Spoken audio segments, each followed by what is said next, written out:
In today's episode, we'll continue our conversation from Monday about Hacktoberfest. We'll talk to Shannon Crabill all about what open source is, how to get involved with Hacktoberfest, and even some tips and tricks for maintaining projects. Let's get started. Welcome to the Ladybug Podcast. I'm Kelly. I'm Allie. And I'm Emma, and we're debugging the tech industry. Before we continue on, we want to give a quick shout out to a couple of our sponsors. DigitalOcean offers the simplest, most developer-friendly cloud platform. It's optimized to make managing and scaling apps easy with an intuitive API, multiple storage options, integrated firewalls, load balancers, and more. From predictable pricing to flexible configurations to world-class customer support, you'll get access to all the infrastructure services you need to grow. Plus, DigitalOcean's community provides over 2,000 tutorials to help you stay up to date on the latest open source software, languages, and frameworks. Get started on DigitalOcean for free with a free $50 credit at do.co/ladybug. That's do.co/ladybug. We're going to continue our conversation of Hacktoberfest today, and we have Shannon on the line. So, Shannon, introduce the audience to yourself. What are you all about? So by day, I like to say that I am an email developer. So I work with marketers to help execute their email campaigns. So if you ever got an email saying, hey, do this, or selling a product or update, some information, chances are there was an email developer behind that. And then sort of by night, I guess, or in my own time, I'm doing a lot of front end stuff. Like I'm enrolled in Flatiron. I'm trying to learn new things with Ruby. And I guess that's in a nutshell, sort of what I am and what I'm doing. A little bit of everything. Cool. And so tell me a little bit more about the email development. So, I have a little bit of experience from the e-commerce side, but how did you get into that? And do you like it? Do you enjoy it? Yeah, it's definitely interesting and challenging. I got into it a little bit by chance. I majored in graphic design in college and I graduated and people were like, so you do websites? I'm like, I guess. So I learned to code on my own, W3 schools, code school, that sort of thing. And then somehow I think I had like a freelance or like a one-off job where I was doing sort of admin work, doing a little bit of website stuff. And my boss was like, let's try doing email marketing. I'm like, sure, okay, let's give it a go. And that sort of turned into like email design, which was my first full-time job where I was doing the design and the slicing and the coding and the testing. And then now I'm more of the design's already provided, but I'm coding it, testing it, maybe adding stuff to make it responsive or accessible. And that's sort of the bulk of what email development is like. That's awesome. And I know we're supposed to be talking about Hacktoberfest here, but I'm just email development is really, it's interesting to me because to me, coding for emails feels like it's still like in the 90s. Yeah, it very much is. So have you seen any kind of difference? Has it changed over time for you? Do you see an upward movement in, we're actually future, I don't know the word I'm looking for here. Yeah. It's getting better for the future? Yeah, yes and no. The really exciting thing right now is dark mode. I think Outlook has a dark mode, your OS has a dark mode, and I think to some degree we can target emails to work with that or at least render well on dark mode and then not dark mode.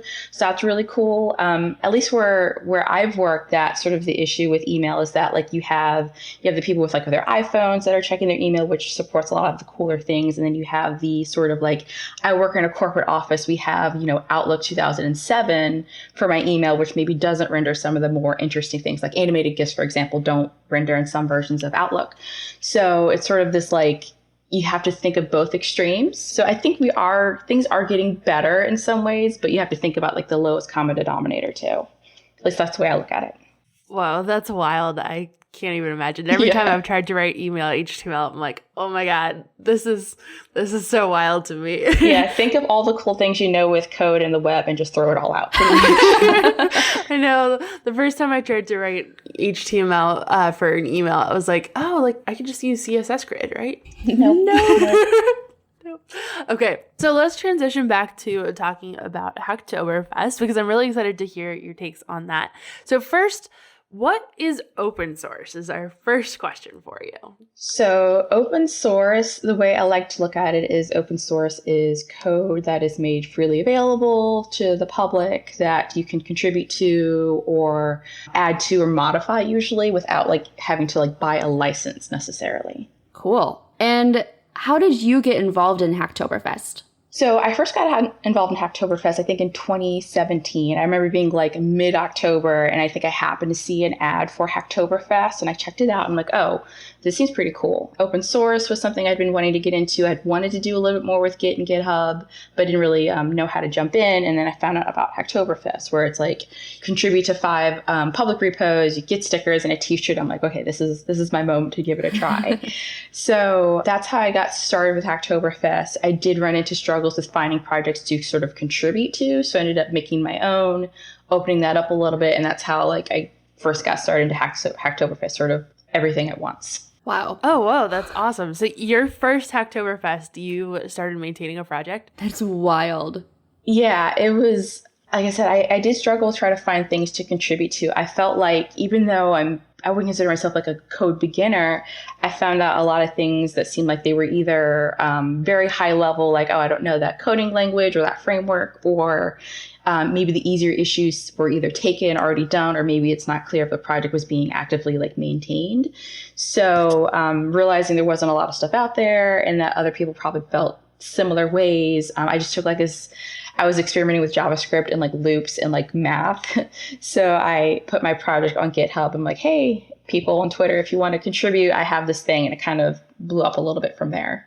Very cool. So what's it like to maintain an open source project? So it's definitely really interesting. For me at the time, like I didn't really expect anyone to contribute. So getting like more than 0 pull requests or commits was like, whoa, this is not what I was expecting, but it's really cool. I definitely had to learn how to like merge code, as I realized I'd never merged code other than my own into a Git repo. So it's like, how do I keep everything consistent? How do I resolve conflicts? Conflicts were a fun thing to do. If I broke something, how do I fix it or roll it back? So for me, it was definitely a learning experience, but definitely pretty fun too. I feel like I wouldn't have learned any of that stuff in any other scenario. That's a really great opportunity to learn all of that. Are you still maintaining that project? Yeah, sort of. I tend to revive it or at least for the past 2 years, I've revived it every Hacktoberfest. I plan to do the same thing this year. And as far as like the rest of the year, I don't really keep up with it since it's about Hacktoberfest and Halloween. But yeah, I would like to have more stuff eventually that's sort of like open throughout the year at some point. That's awesome. So for people who have never maintained a project before, myself included, our podcast website is open source, but there's not really much maintaining going on there because it's really just the 3 of us who are working on it. What tips and tricks do you have for people who want to work on maintaining a project? Maintaining a project, I would say have a plan in mind might be helpful. For me, since maintaining this project was sort of a, after hours, like at home, not like a work thing, I had to sort of carve out the time to do it. And sometimes it did get overwhelming with like, I have, so many commits and I feel like I wasn't keeping up with it. So even having a plan to do like a little bit each day, or to know that like, I'm going to set out 2 hours on Saturday to get through these commits or to update documentation or whatever the case may be, would be helpful for maintaining a first project. There's a lot of good resources out there, luckily. I know GitHub has one. I think it's opensource.guide or something like that. That's probably like the best, set of information you can have about maintaining an open source project. I also think that having things like your contributing document, your code of conduct is really important, and just setting expectations of what the project is, what you're looking for, maybe not what you're not looking for to would help to guide people with what you're doing. Those are awesome tips and tricks. From a technical perspective, how do people contribute to open source or more specifically Hacktoberfest projects? From a technical side, so you mean like pull requests or just like sort of the mechanics of getting involved with Hacktoberfest? Yeah, totally. Yeah, so Hacktoberfest, I think the main thing is you need to commit to a public repo that's on GitHub. So it doesn't really matter if it's your project or an open source or someone else's. And I think the main thing is like, it has to be adding something, not just like deleting white space for the sake of deleting white space. So I've done a few edits that have been typo fixes, or I think one of the first projects I worked on a little bit was like a student project. And they couldn't really open source the whole thing, but they're like, if you want to translate it from like German to English, you're welcome to do so, even if you use Google Translate or something like that. So I did some of that. And I think there was like 1 or 2 things where I found like I happened to find a broken image link that I fixed, and that was a way of contributing to open source. Awesome. And what else have you contributed to, like project-wise? I know it's been, you started in 2017 here, so you have a lot of experience, I'm sure now. Yeah, a little bit. I don't do as much of it as I would like to, but I know there's a few one-off things I've contributed to documentation to. A cool project I found recently, I think it's called emojiscreens.com, where to add to it, all you have to do is create like up to 5 emoji variation of like a movie or a show or play, and you can add that to the repo and it'll show up on the website, which is really neat. So I think I added a few for like Sex and the City and another favorite movie of mine. So that one was pretty neat, which is, open source. The documentation is really great. I might have done a few additions to Free Code Camp too, I think, or I've been eyeing them, but sort of little things here and there, whatever I can find that needs a little bit of help. I think it's really cool though, because, when people think of contributing to open source, they always think that they need to like make some kind of really significant impact on a project. And there are all these little things that you can do just to kind of like get your toes in the water and, see what it's like. And I think like that first project you mentioned, like the emoji screens, it sounds so much fun. Yeah, exactly. I think that's, at least for me, like the first like public commits are the hardest ones, because I definitely had moments of, I had heard maybe people having bad experiences, or like, what if they're mean to me? What if they reject my pull request? But it was totally the opposite. But like that fear, or just feeling like I don't know what to contribute, or maybe I'm not adding anything meaningful, can be a little paralyzing. So it's easier said than done to just jump in, but getting that first 1 or 2 done is probably the hardest. Totally see that. So you have experience with Hacktoberfest and contributing to open source, both as a maintainer and as a contributor. So do you have any advice for beginners getting started in open source on how to contribute or how to participate in a productive way? Sure. Oh, participating. I would say try to find things, not in your niche necessarily, but like find ways you contribute using your skill set. Like I've had a realization that there are lots of open source projects out there, but what about for the people that want to contribute that aren't necessarily coders or programmers? And I think like updating documentation can be a really good way to sort of dive in, whether it's the small things like fixing typos or clarifying language or adding links or anything that's broken, to like maybe something's underdocumented and you can add to that. I know Free Code Camp, or at least they used to have like guides where if you wanted to write like a short article or blurb about, let's say, email development, you could do that and that would become part of their wiki, their curriculum. So I think definitely try to look for things that are in your comfort level and that would make it easier. Like I'm not going to necessarily like, oh, here's this very in-depth Ruby project that I'm not too familiar with, dive in there, but maybe I'll start with like, oh, this thing is a little bit underdocumented, I can maybe add to it here. That's awesome. I contributed to the Free Code Camp repo last year too. I would definitely recommend that one for beginners, just because their whole ethos is about new developers. And so their repos definitely follow that mold as well. And they have a lot of great stuff for Hacktoberfest. So exactly. Highly recommend that one. Yeah, that's a really great suggestion. So you said when you first got started, you had trouble finding some projects to contribute to. And that's what led you to, starting your own. So do you have any advice for people now who are trying to find projects to contribute to? Have you found like resources that are, useful for listing out projects that, need some contributions? Sure. So I know the Hacktoberfest, at least in past years, has had anything that's tagged with like Hacktoberfest sort of shows up on the site. You could also search in GitHub using Hacktoberfest tags, or, first timers or beginners only, that sort of thing. I know Dev2 usually, or used to post a list of open source projects that are looking for contributors. And I think even asking around is a good way to go about it. Like I heard of Emoji Screen via a tweet on Twitter, and that was a really cool one to add to. So definitely leverage your network on, Slack, Twitter, Dev2, LinkedIn, wherever you are, that ask, and maybe someone will have something that they're looking for people to add to their project or help maintain a project. I'm so excited to see what Dev does this year for Hacktoberfest, since they're a sponsor. I just can't wait. We talked to them for the first part of this episode and definitely got some insight, but I'm really excited to see how it plays out. Yeah, exactly. Yeah, so it sounds like there are a lot of great parts of open source or contributing and maintaining open source, but what are some of the more difficult parts of maintaining a project?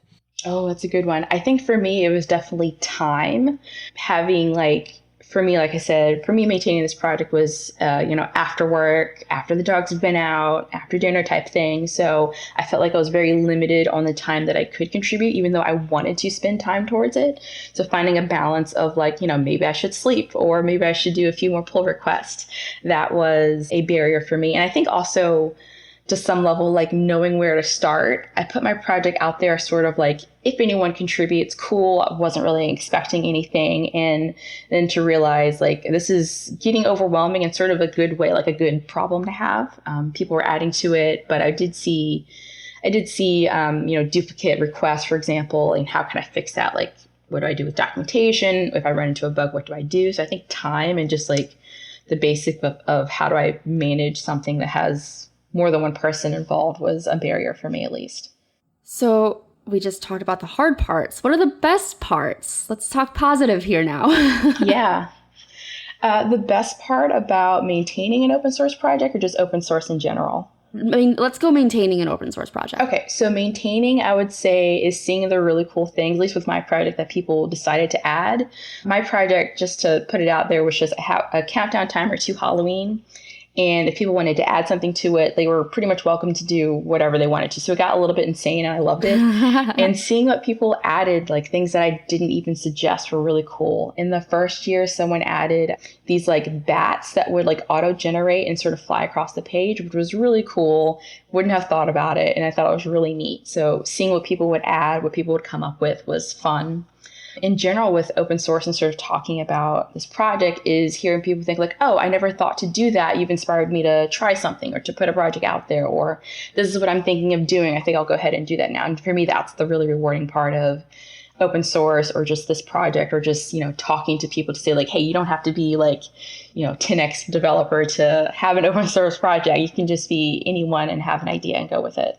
Awesome. That's really, really great insight. So one thing that I know a lot of people struggle with, I think myself included, is having the confidence to put your code out there into the world and also to contribute to these projects. I know that open source has a rocky history of inclusion and being kind to people. And so do you have any advice for having just the confidence to start contributing? Because I know a lot of people do struggle with that. Yeah, exactly. I thought the same thing too, that, what if someone's mean? What if I did something wrong? What if I miss a crucial bit of information? I would say definitely to help with your confidence is read through their documentation, read through the contributing guide if they have one. And usually that will answer any questions about like what they're looking for or not looking for, or how to submit like an issue or a pull request. So definitely arm yourself with that information if it exists. And I think it might be easier said than done, but try to go into it with an open mind. Like if someone's a jerk on the internet, unfortunately, they're just going to be a jerk on the internet, and maybe there's nothing you can do to change that. Luckily, I haven't run into that too much, but try to go prepare yourself with information, read through the documentation, and if in doubt, you can ask questions too. I love that. So we have a lot of people who listen to our podcast who may just be getting started on their journey in development, whether they're first career, second career, third career, 12th career, it doesn't matter. So what advice, this is just kind of a closing question here, what advice would you give to somebody who's just getting started in code, like starting their coding career, whether it's contributing to open source or just career general advice? What do you have?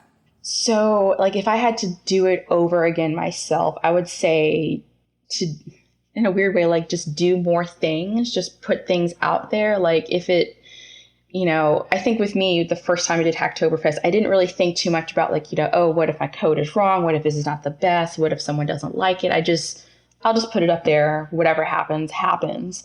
And being a little bit more comfortable with that might be beneficial. I think we talk about, like, I know I struggle with like completing projects and like showing the work that I can do as opposed to focusing on like what I haven't learned yet or can't do. So I think putting your code out there more, if you refactor it in a year or come back in a year and want to add to it, that's great. Like no one's, I don't know if a perfect developer exists or like the best code exists at all. So you're going to learn, you're going to grow, and that's fine. And also Googling things is 100% okay. I think people think that they should know everything on the back of their hand, but that's definitely not the case. I Google the simplest things all the time. Same. Yeah. Same, for sure. Awesome. Well, thank you so much. This was awesome. We're going to link to your repo and some of the resources you talked about as well in the show notes. So definitely check those out there. Thank you again so much, and hope to see everybody contributing to Hacktoberfest. Yeah, thank you both. Thank you so much. I hope this series of episodes has gotten you interested in Hacktoberfest or contributing to open source. If not, that's totally fine as well. Just wanted to give you some context for what it is and how you can get involved. If you liked this episode, tweet about it. We'll select one tweeter to win Ladybug stickers each week. If you want to hear someone join us on the Ladybug podcast, fill out the nomination form on our website. We post new podcasts every Monday and sometimes bonus episodes like this on Thursdays, so make sure to subscribe to be notified. Also, leave a review. We love hearing your thoughts.